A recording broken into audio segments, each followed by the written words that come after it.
हम पहले first part of speech पढ़ चुके हैं। अब हम पढ़ने जा रहे हैं उसके पार्ट्स, यानी कि फर्स्ट पार्ट आता है आपका noun. Noun. A noun is a word used as the name of a person, place, thing.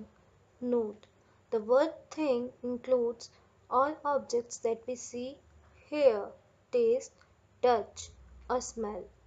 Something that we can think of but cannot perceive by the senses. Examples of noun. Akbar was a great king. Kolkata is on the banks of river Hooghly. The sun shines bright. Kinds of noun. First, proper noun. Name of particular person or place. Example, Sita, Geeta.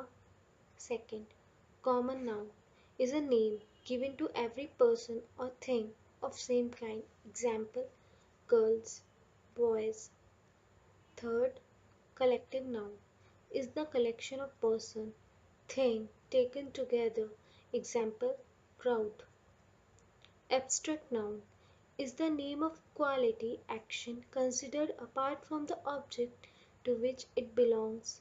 Example, goodness, kindness. Fifth, countable noun, name of object or people that we can count. Sixth, uncountable noun, name of object or people that we cannot count.